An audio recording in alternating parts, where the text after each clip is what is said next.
आप लोग कैसे हैं? मुझे उम्मीद है कि आप लोग बहुत अच्छे होंगे। द बेस्ट कॉन्सेप्ट में आप लोगों का बहुत बहुत स्वागत है। आज की क्लास में हम लोग देखेंगे एग्ज़ाम 18 फरवरी 2025 के लिए मैथमेटिक्स का इम्पोर्टेंट क्वेश्चन को, ठीक है। और इस क्लास में हम लोग सॉल्व करने वाले हैं इंटरनेट मॉडल सेट का क्वेश्चन 11 से आगे तक, क्योंकि जस्ट इसके पीछे वाला वीडियो में हम लोगों ने देखा है 1 से लेकर 10 तक क्वेश्चन को, और हम लोग इसमें देखने वाले हैं 11 से आगे क्वेश्चन, ठीक है। तो आप लोग क्लास में बने रहिए, क्योंकि इस क्लास में हम लोग पूरा क्वेश्चन को नहीं देखने वाले हैं। जो इस सेट में इम्पोर्टेंट क्वेश्चन है उसी क्वेश्चन को हम लोग बनाएंगे। जो 2025 18 फरवरी 2025 एग्ज़ाम व्यू से इम्पोर्टेंट है, उसी क्वेश्चन को हम लोग देखने वाले हैं। और इस क्लास में आप लोगों का कॉन्सेप्ट भी मजबूत होगा, ठीक है ना। तो क्लास में आप लोग बने रहिए। अब मैं क्लास को चालू करता हूँ क्वेश्चन नंबर 11 से। तो क्वेश्चन नंबर 11 में दिया है बिंदुओं P 1-2 और Q -3 4 को मिलाने वाली रेखाखंड PQ को 1:2 के अनुपात में अंतः विभाजित करने वाले बिंदु का निर्देशांक ज्ञात कीजिए, ठीक है। यह क्वेश्चन लिया गया है कोऑर्डिनेट ज्योमेट्री से, ठीक है। चलिए सॉल्व करते हैं। तो इसमें सबसे पहले ऐसे क्वेश्चन को सॉल्व करने के लिए अंतः विभाजन वाला फार्मूला का इसमें यूज करने वाले हैं। तो अंतः विभाजन वाला फार्मूला बनता है, अंतः विभाजन वाला क्वेश्चन बनता है ऐसे। सबसे पहले इसके लिए हम लोग क्या करेंगे, एक लाइन को खींचेंगे, ठीक है। यहाँ पे लिखेंगे A, यहाँ पे लिखेंगे B। क्वेश्चन में दिया है A B नहीं दिया है, PQ दिया है, तो हम लोग PQ लिखेंगे, ठीक है। P और Q दिया है तो P और Q लिखेंगे। P का नियामक दे दिया है 1 और -2, और Q का नियामक दे दिया है -3 और 4। अब कह रहा है जो PQ रेखा है, P का नियामक कितना है 1 -2 और Q का नियामक है 3 -4। अब इसको एक बिंदु है, ठीक है, वह बिंदु इस रेखा को 1:2 में विभाजित करता है। मान लीजिए कि यहाँ पे कोई रेखा है, कोई बिंदु है A, ठीक है। यह जो बिंदु है इस PQ रेखा को 1:2 में विभाजित करता है, यानी 1:2 का मतलब हो गया कि इधर वाला 1 भाग होगा तो इधर वाला 2 भाग होगा, ठीक है। ये बात समझ में आ गया। 1:2 का मतलब इधर वाला 1 भाग, इधर वाला 2 भाग, अर्थात 3 भाग में इस रेखा को बांट देना है, ठीक है। तो यह बिंदु इस रेखा को 1:2 में बांटता है। तो अब बताना है कि इसका नियामक क्या होने वाला है। तो मान लेते हैं कि इसका नियामक होगा x और y, मान लिए। अब चलिए हल करते हैं। तो सॉल्यूशन में लिखेंगे जो दिया है उसको, ठीक है ना। P का नियामक दे दिया है कितना, तो 1 -2। उसके बाद में Q का नियामक दे दिया है कितना, -3 और 4, ठीक है। और A का नियामक दे दिया है, A का नियामक कितना, x और y, इसी को निकालना है, ठीक है। तो देखते हैं। तो देखिए सबसे पहले क्या करेंगे, जो फर्स्ट वाला बिंदु है ना, यहाँ से हम लोगों को मिलेगा x1 y1 का वैल्यू। तो x1 का वैल्यू 1 हो गया और y1 का वैल्यू -2 हो गया, ठीक है। यहाँ से मिलेगा x2 और y2 का वैल्यू कितना, तो x2 का वैल्यू हो गया 3 और y2 का वैल्यू हो गया 4। ये तो x और y है तो उसको नहीं लिखेंगे। ठीक है, अब लिखेंगे, देखिए यह जो बिंदु है, यह बिंदु PQ को 1:2 में विभाजित करता है, तो विभाजन सूत्र लगाएंगे। कौन सूत्र लगाएंगे? विभाजन सूत्र लगाएंगे तो लिखेंगे A का नियामक बराबर, ठीक है, A का नियामक बराबर। तो देखिए, तो A का जो नियामक है, यह x और y दोनों है, तो एक ही साथ A का x नियामक और A का y नियामक का फॉर्मूला लिख देंगे। तो A का x नियामक का फॉर्मूला होता है mx2 plus nx1 by m plus n, ठीक है। उसके बाद में y वाला फॉर्मूला होता है my2 प्लस ny1 बटा m प्लस n होता है। तो देखिए, अभी हम लोगों के पास m और n का वैल्यू नहीं आया है, तो वह कहाँ से आएगा? तो यहाँ पे लिख देते हैं। m का वैल्यू होता है यह फर्स्ट वाला अनुपात और n का वैल्यू होता है यह सेकंड वाला अनुपात। ठीक है, इतना क्लियर हो गया, ठीक है ना। चलिए अब वैल्यू को रखते हैं। तो m का वैल्यू कितना है? 1 है, तो 1 रखेंगे गुना। x2 का वैल्यू कितना है? तो x2 का वैल्यू -3 है, तो -3 रखेंगे। प्लस है तो प्लस लिखेंगे। n का वैल्यू 2 है तो 2 लिखेंगे। x1 का वैल्यू कितना है? 1 है तो 1 लिखेंगे बट्टा m और n का वैल्यू रखना है, तो 1 प्लस 2 हो गया, कोमा।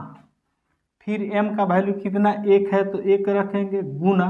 y2 का वैल्यू कितना है? 4 है तो 4 रखेंगे। प्लस है तो प्लस। n का वैल्यू कितना है? 2 है तो 2 रखेंगे। और y1 का वैल्यू कितना है? -2 है तो -2 रखेंगे। अब बटा 1 प्लस 2 हो जाएगा।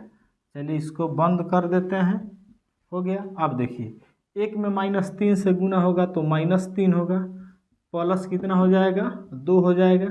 नीचे कितना होगा? 3 होगा, ठीक है, जोड़ के लिख देना है।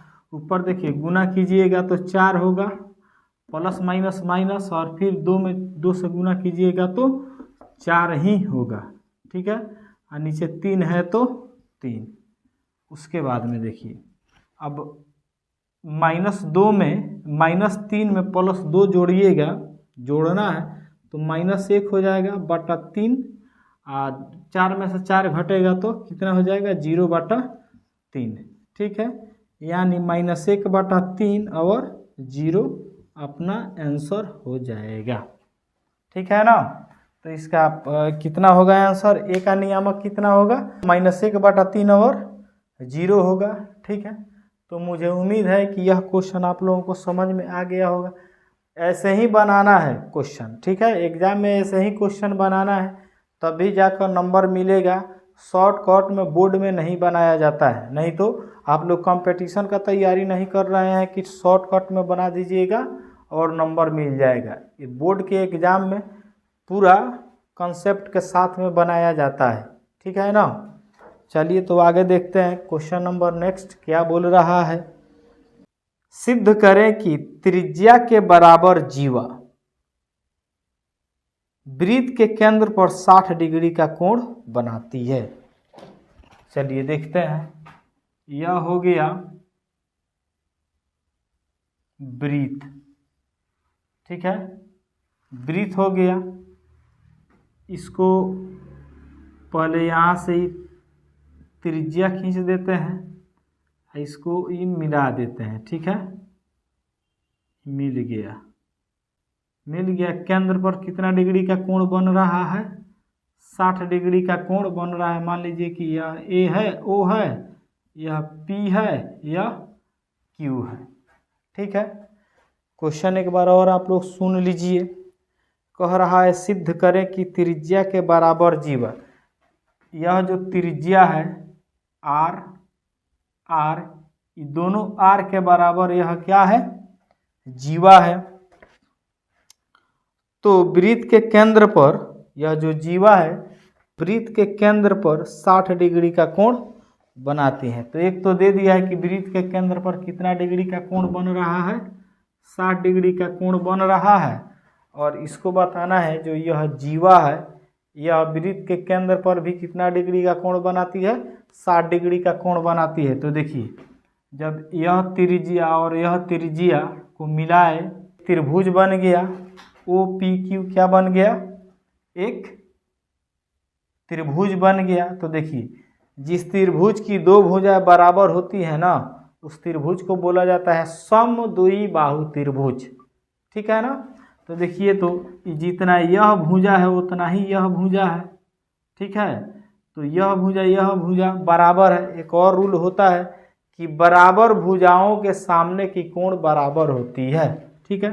तो यह भुजा और यह भुजा बराबर है, तो यह कोण मान लीजिए x है, तो यह भी कितना होगा, x ही होगा। यह यदि x डिग्री है तो यह भी कितना होगा, x डिग्री होगा, क्योंकि रूल होता है कि बराबर भुजाओं के सामने का कोण बराबर होते हैं।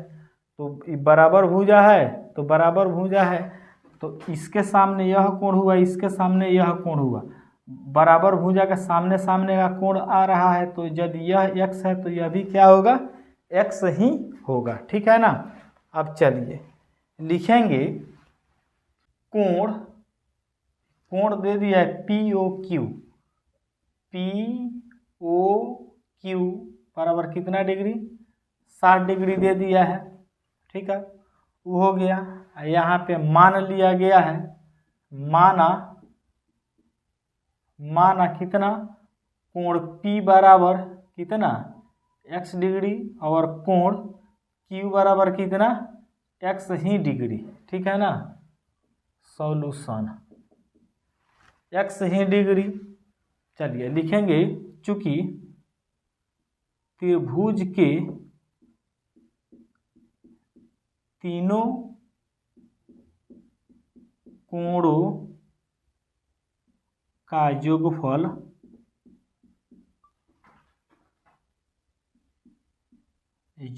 बराबर 180 डिग्री।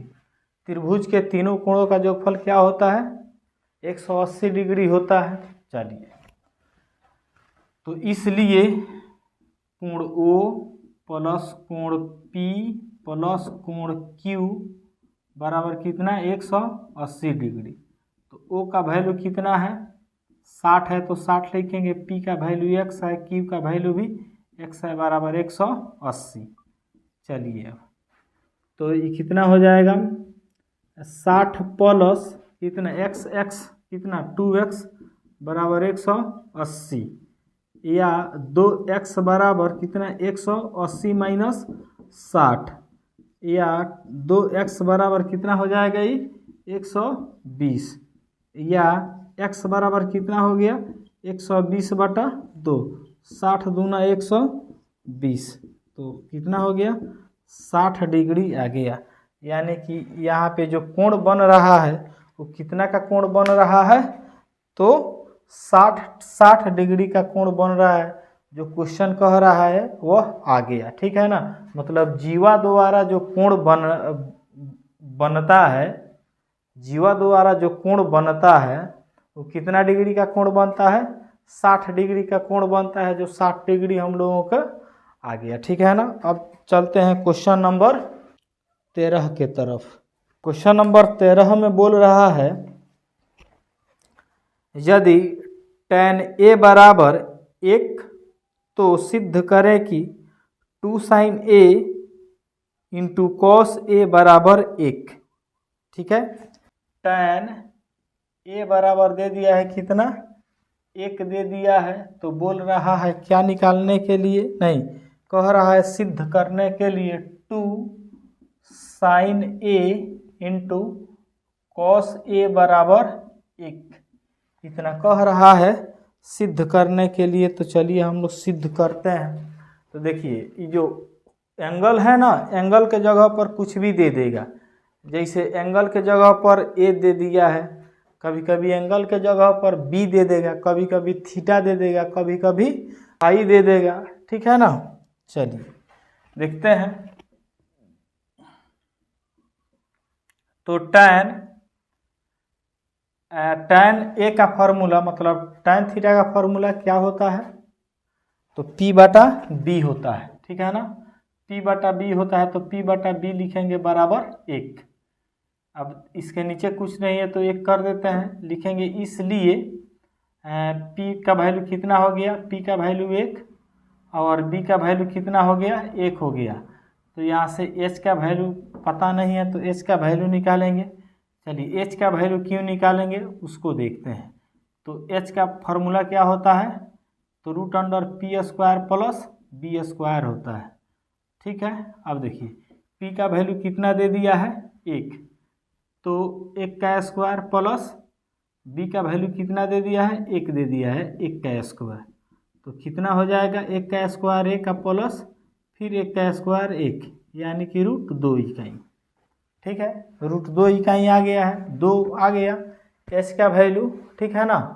चलिए अब इसमें रखते हैं, यहाँ से लिखेंगे LHS बराबर, तो क्वेश्चन में दे दिया है, लिखेंगे LHS बराबर 2 sin A into cos A, RHS ला देना है सिद्ध करके। तो 2 sin A का फॉर्मूला क्या होता है, तो P बटा H होता है, P बटा H इंटू कॉस का फॉर्मूला क्या होता है, B बटा H होता है, तो B बटा H 2 इंटू P का वैल्यू कितना है, तो P का वैल्यू 1 है तो 1 रखेंगे बट्टा H का वैल्यू कितना है, रूट 2 है तो रूट 2 रखेंगे इंटू B का वैल्यू कितना है, 1 है तो 1 रखेंगे बट्टा H का वैल्यू कितना है, H का वैल्यू रूट 2 है तो रूट 2 रख देंगे, ठीक है ना। चलिए अब काम करते हैं, 2 में 1 से गुना करेंगे 2 होगा, फिर 2 में 1 से गुना करेंगे 2 होगा, रूट 2 में रूट 2 से गुना करेंगे तो 2 ही होगा, कट के आ गया कितना, 1 बराबर RHS प्रूव्ड हो गया,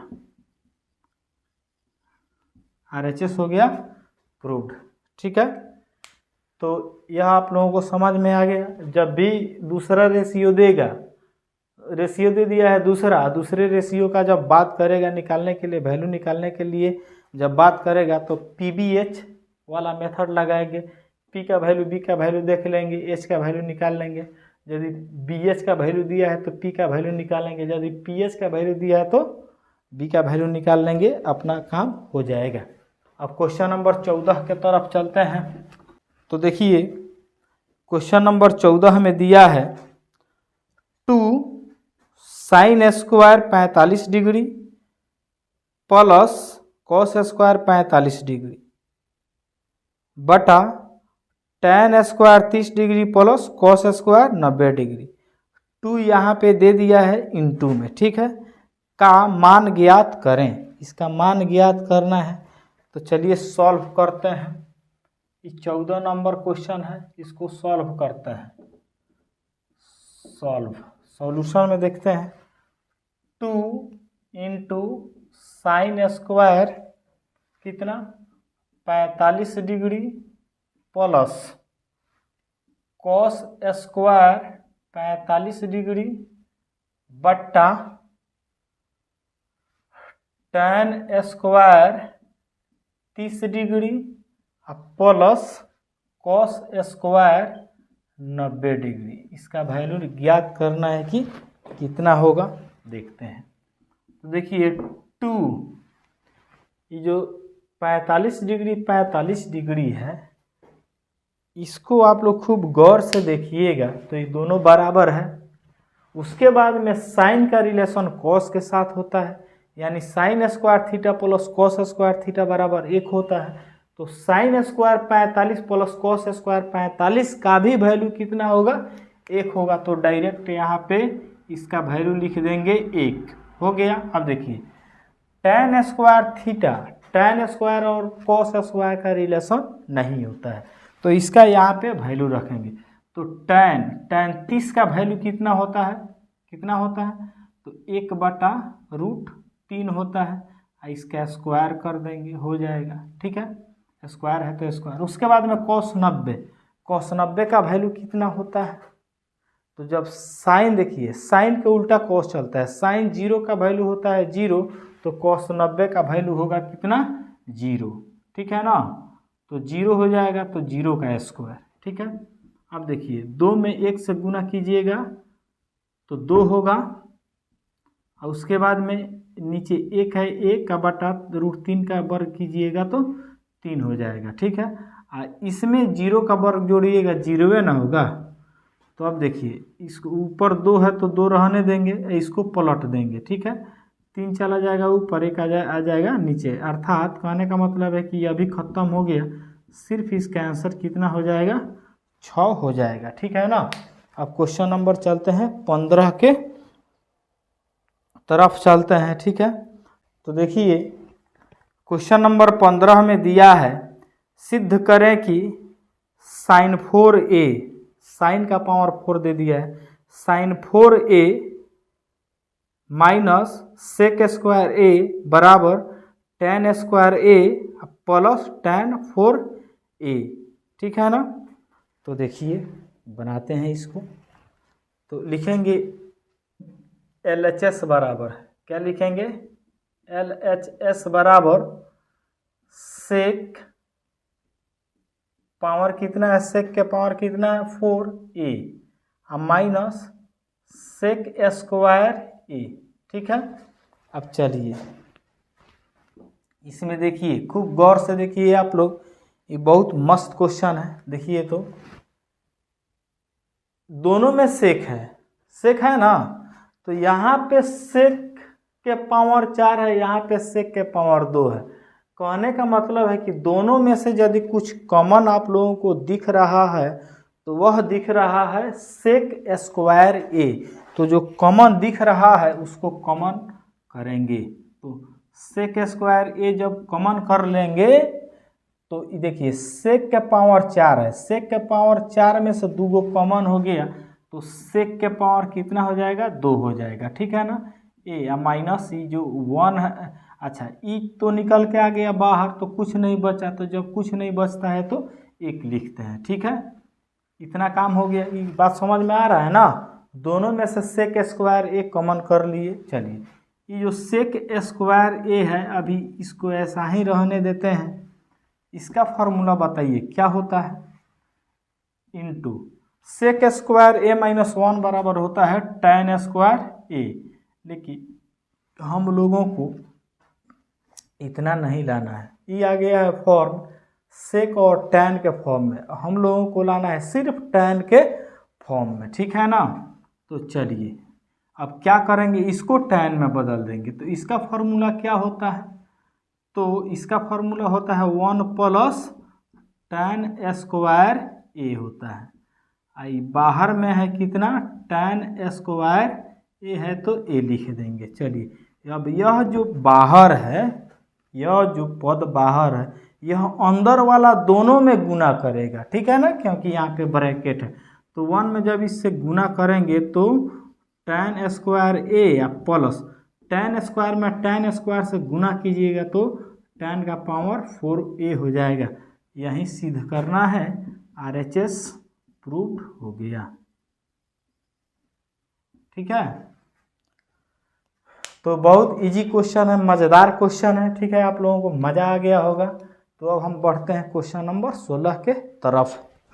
आप लोग एग्ज़ाम की तैयारी कीजिए जम के। ठीक है, मुझे उम्मीद है कि आप लोगों का एग्ज़ाम बहुत अच्छा से जाएगा। ठीक है, सिर्फ आप लोग मेहनत करते चलिए। उसके बाद में क्वेश्चन नंबर 16 में देखिए, क्वेश्चन नंबर 16 भी बहुत अच्छा क्वेश्चन है। 2 वृत्तों की त्रिज्याएं क्रमशः 19 cm और 9 cm है। उस वृत्त की त्रिज्या ज्ञात करें जिसकी परिधि इन दोनों वृत्तों की परिधियों के योग के बराबर है। देखिए हम लोगों के पास में 2 वृत्त है। ठीक है, यहाँ पे मैं वृत्त बना देता हूँ। एक वृत्त यह है, एक और यहाँ पे वृत्त है जो छोटा है। वृत्त तो बहुत लम्बढेर हो गया, थोड़ा गोल बना देते हैं। 2 वृत्त हो गया अपने पास।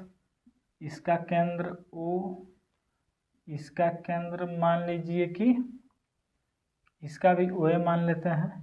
चलिए दोनों का त्रिज्या अलग अलग है, ठीक है ना।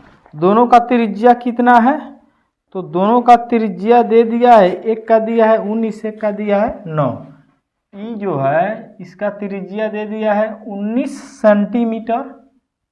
चलिए इसका दे दिया है 9 सेंटीमीटर दे दिया है, ठीक है ना। अब कह रहा है कि जो दोनों त्रिज्या, दोनों वृत्त का परिधि है, इसका जोगफल एक तीसरे वृत्त के परिधि के जोगफल के बराबर हो तो, ठीक है, बताना है कि वो जो बड़ा वाला वृत्त है उसका त्रिज्या कितना होगा। कहने का मतलब है कि इसका परिधि और इसका परिधि, एक मैं और वृत्त बना देता हूँ, थोड़ा बड़ा वृत्त, ठीक है, बड़ा वृत्त बन गया यहाँ पे। तो अब क्वेश्चन कह रहा है कि जो दोनों वृत्त है, त्रिज्या 19 सेंटीमीटर वाला और त्रिज्या 9 सेंटीमीटर वाला वृत्त है, इन दोनों वृत्त का परिधि का जोगफल इसके बराबर है, इसके बराबर है। इसका जो परिधि है ना, इस परिधि के बराबर है, तो इसका त्रिज्या कितना होगा। जैसे इसका देखिए, परिधि का मतलब होता है पूरा गोल वाला जो लाइन दिख रहा है, इसको परिधि बोलते हैं। तो यह इसका जो परिधि है, इसका त्रिज्या है 19 सेंटीमीटर, इसका जो परिधि है इसका त्रिज्या है 9 सेंटीमीटर। अब क्या करना है, इसको और इसको मिलाकर एक बड़ा वृत्त बनाया जा रहा है जिसका परिधि पूरा है। तो बताना है कि जब इसको बनाया जा रहा है तो कितना इसका परिधि होगा, कितना इसका त्रिज्या होगा, ठीक है, वही निकालना है।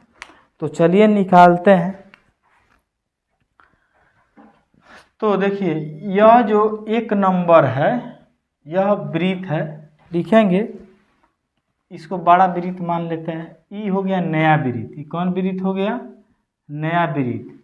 यह हो गया बड़ा वृत्त, ठीक है, यह हो गया छोटा वृत्त। इसमें आप लोग लिखिएगा मत, ठीक है ना, मैं समझाने के लिए लिख रहा हूँ। इसको लिखना है बड़ा छोटा नया वृत्त को लिखना है कहाँ पे, सॉल्यूशन के पास में। जैसे देखिए लिखेंगे, बड़े वृत्त की त्रिज्या बराबर, बड़े वृत्त की त्रिज्या बराबर, त्रिज्या इसको R1 मान लेते हैं। R1 बराबर कितना दे दिया है, 19 सेंटीमीटर दे दिया है। उसके बाद में देखिए, छोटे वृत्त की त्रिज्या R2 बराबर कितना दे दिया है, 9 सेंटीमीटर दे दिया है, ठीक है। अब प्रश्न से लिख देंगे। प्रश्न से कह रहा है, प्रश्न से कि इन दोनों वृत्तों का परिधि का जोगफल एक नया वृत्त एक तीसरे वृत्त के परिधि के बराबर है, दोनों का जोगफल।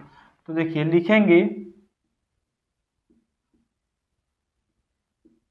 प्रश्न से नया वृत्त की परिधि, नया वृत्त की परिधि बराबर बड़े वृत्त की, इसको आप लोग बना लीजिएगा पहले ही, ठीक है। इधर मैं लिख देता हूँ, बड़े वृत्त की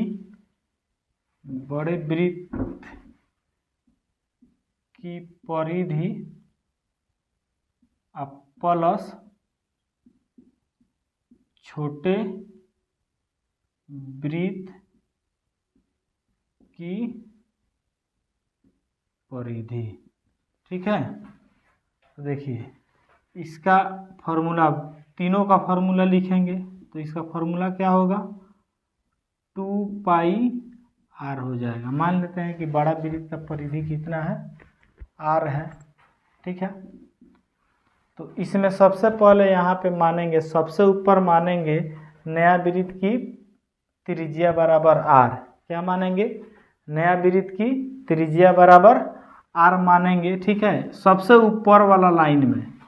तब इसको यहाँ से तब बनाएंगे।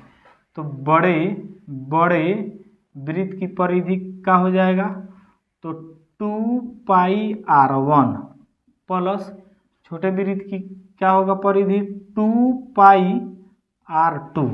ठीक है, चलिए 2π बड़का r बराबर दोनों में 2π कॉमन है तो लिखेंगे 2π इंटू r1 प्लस r2। तो 2π से 2π कैंसिल हो गया, या r बराबर कितना हो गया, तो r1 का वैल्यू कितना है 19 प्लस 9, या r बराबर कितना हो गया 28 सेंटीमीटर। ठीक है, यह जो r आया है किस वृत्त की त्रिज्या है, तो नया वृत्त की त्रिज्या है। तो इसको कहाँ पे लिखना है, सबसे ऊपर लिख लेना है, माना नए वृत्त की त्रिज्या बराबर बड़का r, तब लिखेंगे। अब बड़े वृत्त की फिगर बनाने के बाद बड़े वृत्त की त्रिज्या r1 बराबर इतना, छोटे वृत्त की त्रिज्या r2 बराबर इतना। इसलिए प्रश्न से कह रहा है कि जो नया वृत्त बन रहा है, सबसे बड़ा वृत्त बन रहा है, वह दोनों वृत्तों के परिधियों के जोगफल के बराबर है। जोगफल के बराबर कर दिए, काम अपना फाइनल हो गया। ठीक है, तो यह बात समझ में आ गया। यह बहुत क्वेश्चन भी आई है। ठीक है ना, चलिए मैं अब आगे बढ़ता हूँ क्वेश्चन नंबर 17 की तरफ। तो क्वेश्चन नंबर 17 हमें कह रहा है कि यदि साइन थीटा बराबर 4/5 तो 4 प्लस 4 साइन थीटा बट्टा 1 प्लस कॉस थीटा का मान ज्ञात करें। चलिए देखते हैं, दे दिया है, चूंकि सॉल्यूशन करते हैं। साइन थीटा बराबर कितना दे दिया है, 4/5 दे दिया है। तो कह रहा है इसको निकालने के लिए 4 प्लस 4 साइन थीटा बट्टा 1 प्लस कॉस थीटा का वैल्यू निकालना है। देखिए साइन थीटा का तो वैल्यू दे दिया है, ठीक है, लेकिन कॉस थीटा का वैल्यू इसमें नहीं दिया है। यदि कॉस थीटा का वैल्यू दे देता तो इसमें फट से रख के बना देते। तो चलिए कोई बात नहीं, टेंशन वाली कोई बात नहीं। तो इसका फॉर्मूला क्या होता है, P/H होता है ना, तो P/H लिख देंगे और 4/5 लिख देंगे। इसलिए बताइए P का वैल्यू कितना हो गया, 4 हो गया, H का वैल्यू कितना हो गया, 5 हो गया, और B का वैल्यू क्या हो गया, कुछ नहीं। तो B का वैल्यू निकालते हैं, इसलिए B बराबर क्या होगा, √H² माइनस P² हो जाएगा ना। तो H का वैल्यू कितना होगा, 5 है, तो 5 का स्क्वायर माइनस 4 का स्क्वायर कितना हो जाएगा, ये हो गया 25 माइनस 16 बराबर √9 या 3। B का वैल्यू कितना आ गया, 3 आ गया। चलिए अब लिखेंगे चूंकि 4 plus 4 sine theta by 1 plus cos theta, ठीक है ना। चलिए अब इसको बनाते हैं। तो सबसे पहले 4 प्लस 4 और साइन थीटा का वैल्यू क्या होता है, साइन थीटा का वैल्यू क्या होता है, तो P/H होता है। चाहे साइन का तो वैल्यू दे भी किया है, तो साइन का वैल्यू दे दिया है कितना, 4/5, तो 4/5 लिख देंगे बट्टा 1 प्लस कॉस थीटा का वैल्यू क्या होता है, तो B/H होता है, B/H, तो B/H लिख देते हैं। चलिए ऊपर वाला काम कीजिए, जहाँ पे काम दिख रहा है उस काम को करते चलिए, जो बाद में आएगा उसको भी हम लोग तो करबे करेंगे। प्लस B का वैल्यू कितना है, B का वैल्यू अभी 3 निकल गया, तो 3 लिखेंगे। H का वैल्यू कितना है, H का वैल्यू 5 है, तो 5 लिखेंगे, ठीक है, लिख दिए। चलिए देखिए ऊपर भी बटा के जोड़ है, नीचे भी बटा के जोड़ करते हैं।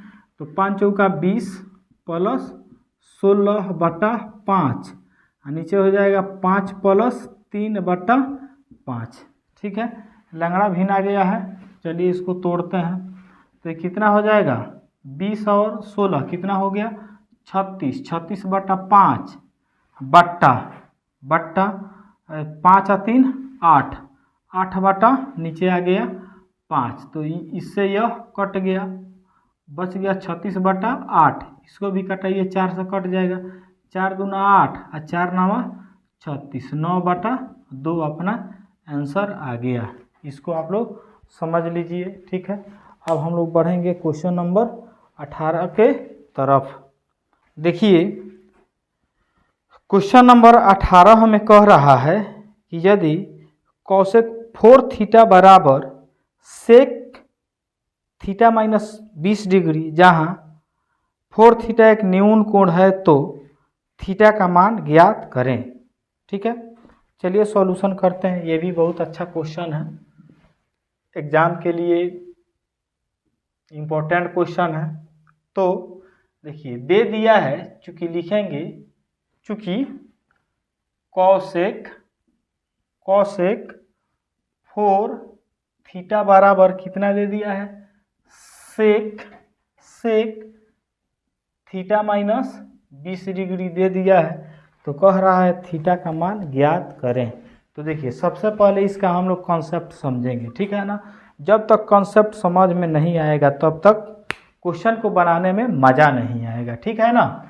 तो चलिए सबसे पहले हम लोग फार्मूला को देखते हैं, क्योंकि यह फार्मूला पर ही सेटेड क्वेश्चन है, फार्मूला से ही रिलेटेड क्वेश्चन है, ठीक है। देखते हैं कि इसका वैल्यू क्या होगा।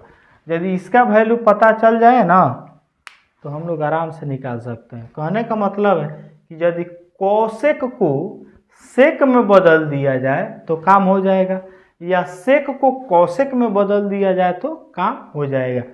तो इधर वाला तो देखिए थीटा थोड़ा गड़बड़ दिख रहा है, ठीक है ना, कंजस्टेड दिख रहा है, लेकिन इधर तो अकेले है ना, इसी को हम लोग चेंज करेंगे।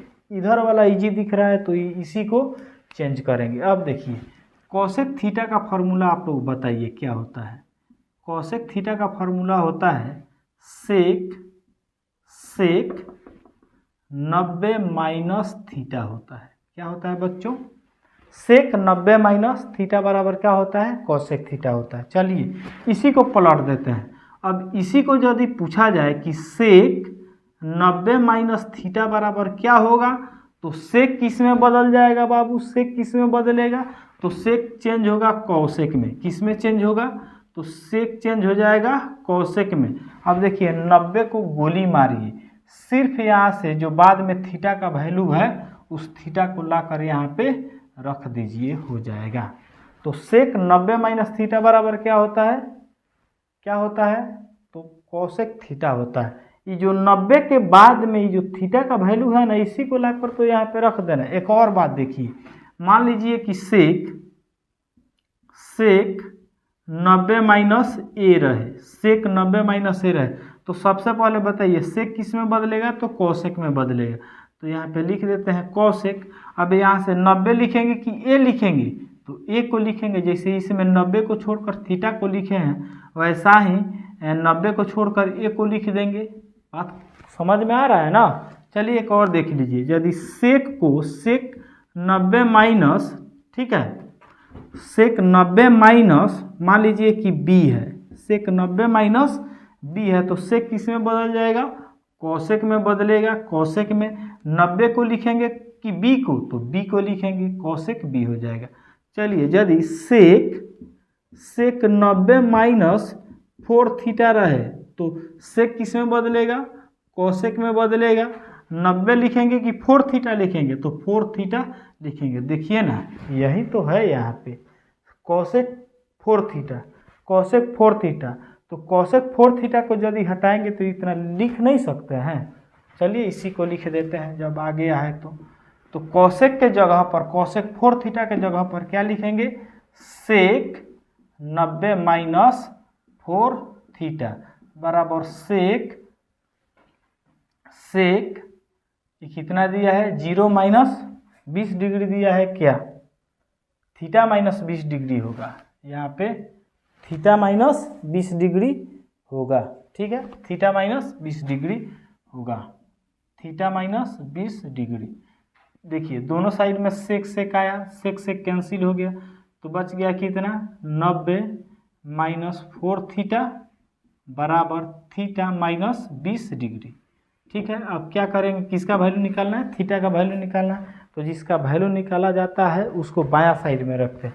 इसमें तो दोनों साइड में थीटा का वैल्यू थीटा दे दिया है, तो दोनों को एक साइड में खींच कर लेंगे। तो पहले से माइनस में है, आई प्लस में है, तो इधर आएगा तो माइनस में हो जाएगा। तो बच जब यह आ गया इधर तो इधर बच गया 20, यह प्लस में है तो इधर आएगा तो माइनस में हो जाएगा। ठीक है, अब देखिए माइनस कितना हो जाएगा 5 थीटा हो जाएगा और माइनस 110 हो जाएगा। माइनस से माइनस कट गया, या थीटा बराबर कितना हो गया 110/5, कितना हो जाएगा 22 × 110। तो थीटा का वैल्यू कितना हो गया 22 डिग्री अपना आंसर आ गया। ठीक है ना, बात समझ में आ गया। अब चलते हैं क्वेश्चन नंबर 19 के तरफ। ठीक है, चलिए क्वेश्चन नंबर 19 में कह रहा है, मेंसुरेशन से लिया गया क्वेश्चन है, एक बेलन की त्रिज्या तथा ऊंचाई 4 मीटर तथा 14 मीटर है, तो बेलन का आयतन ज्ञात करें। ठीक है, तो सबसे पहले इसके लिए मैं एक बेलन बना देता हूँ। ठीक है, फिगर मैं बना देता हूँ, फिगर पर आप लोग समझ लीजिए। तो यह हो गया बेलन। ठीक है, ये तो आयत हो गया। अब आयत में दोनों साइड से जब ऐसे बना देंगे, वृत्ताकार भाग बना देंगे, तो इसी को बोला जाता है बेलन। ठीक है ना, मतलब गोल डिब्बा रहे, गोल डिब्बा, उसको क्या बोलेंगे भाई बेलन बोलेंगे। ठीक है, तो देखिए इसको यदि आधा हम लोग सेंटर से बांटे, आधा सेंटर से यदि बांट दें तो आधा दूरी को त्रिज्या बोला जाता है। तो त्रिज्या कितना दे दिया है, तो त्रिज्या दे दिया है 4 मीटर। कितना दे दिया है 4 मीटर दे दिया है। और ऊंचाई दे दिया है 14 मीटर। ऊंचाई कितना दे दिया है 14 मीटर है। यह जो क्वेश्चन है बिल्कुल इजी क्वेश्चन है। अब देखिए इजी भी है भारी भी है। ठीक है ना, भारी कैसे है, तो आयतन निकालना है, बेलन का आयतन निकालना है। अब बेलन का आयतन का फॉर्मूला याद रहेगा तभी ना बनेगा, नहीं याद रहेगा तो भारी ही है।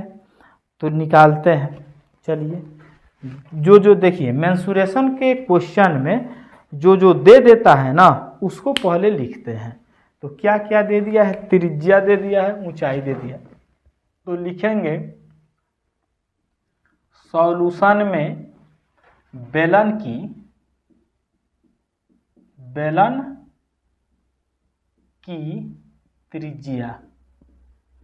त्रिज्या कितना दे दिया है आर, इसको आर मान लेंगे। कितना दे दिया है 4 मीटर, तो 4 मीटर हो गया। उसके बाद में ऊंचाई दे दिया है, ऊंचाई को एच लिखते हैं। ऊंचाई कितना दे दिया है 14 मीटर, ये हो गया। अब लिखेंगे इसलिए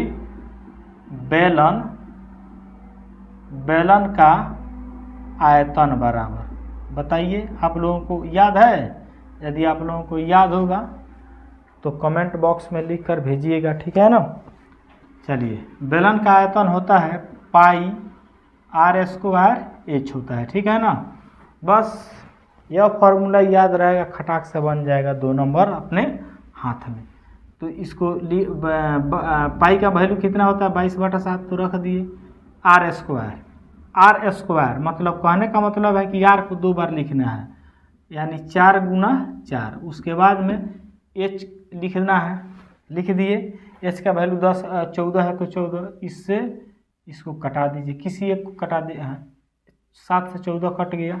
अब देखिए बच गया कितना 22 और गुना कितना 4 चौका 16, 16 दूना 32। अभी दोनों में गुना करके देखिए ये जो आयतन है ना, आयतन का होता है मीटर क्यूब, मतलब जो मात्रक यहाँ पे रहेगा ना, मात्रक मीटर सेंटीमीटर जो रहेगा उसके ऊपर दे देंगे 3। आयतन का यूनिट क्या होता है, तो मीटर क्यूब होता है, सेंटीमीटर क्यूब होता है। सेंटीमीटर में दिया रहेगा तो सेंटीमीटर क्यूब, मीटर में दिया रहेगा तो मीटर क्यूब। इसका आंसर आप लोग कमेंट बॉक्स में बना के भेजिएगा कि कितना इसका आंसर होने वाला है। ठीक है, चलते हैं क्वेश्चन नंबर 19 के तरफ। 19 तो हो गया, अब क्वेश्चन नंबर देखेंगे 20 को। ठीक है, क्वेश्चन नंबर 20 में कह रहा है, यह भी बहुत मज़ेदार क्वेश्चन है। ठीक है, कि एक समबाहु त्रिभुज की भुजा 12 सेंटीमीटर है तो इसका क्षेत्रफल ज्ञात करें। देखिए कितना इजी क्वेश्चन है।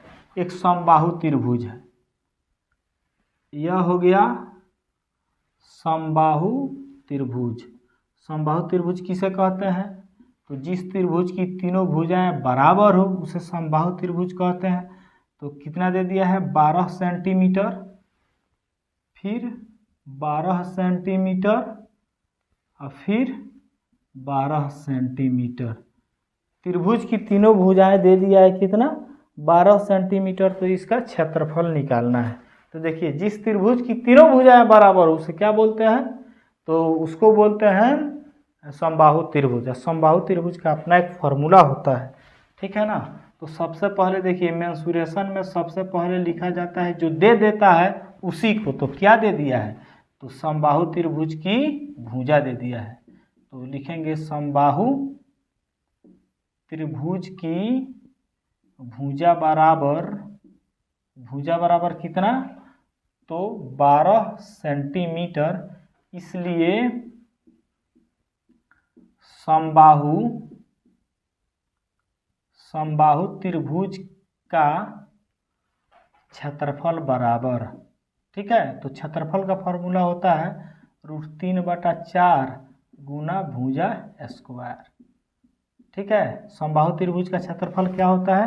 √3/4 गुना भुजा स्क्वायर होता है। तो √3/4 गुना भुजा का वैल्यू कितना है? 12 गुना 12। इससे यह कट गया, 3 चौके 12। तो कितना हो जाएगा? 12 3 36, 36 √3 सेंटीमीटर है। तो सेंटीमीटर क्षेत्रफल का मात्रक होता है स्क्वायर, ठीक है। ये हो गया अपना क्वेश्चन, ठीक है। तो यहाँ तक आप लोगों को अच्छा से समझ में आ गया। अब देखिए आप चाहिएगा तो √3 का वैल्यू रख सकते हैं और उसमें गुना करके यहाँ पे आंसर रख सकते हैं। तो आप लोग √3 का वैल्यू रख के गुना करके कमेंट बॉक्स में लिखिएगा कि इसका कितना आंसर आ रहा है, ठीक है। तो मुझे उम्मीद है कि यह क्लास आप लोगों को बहुत अच्छा लगा होगा, क्योंकि हम लोग इसमें अपना कॉन्सेप्ट भी देखे, क्वेश्चन का सॉल्यूशन भी किए, ठीक है। तो यदि यह क्लास आप लोगों को अच्छा लगा होगा तो इस चैनल को सब्सक्राइब करके बेल आइकॉन का बटन दबा दीजिएगा, ताकि मेरा हर एक वीडियो सबसे पहले आप लोगों के पास पहुंचे। और यदि क्लास अच्छा लगे तो अपने दोस्तों के पास भी शेयर कीजिएगा, ताकि वो भी कुछ ना कुछ सीख ले मेरे चैनल के माध्यम से। तो thanks for watching this video.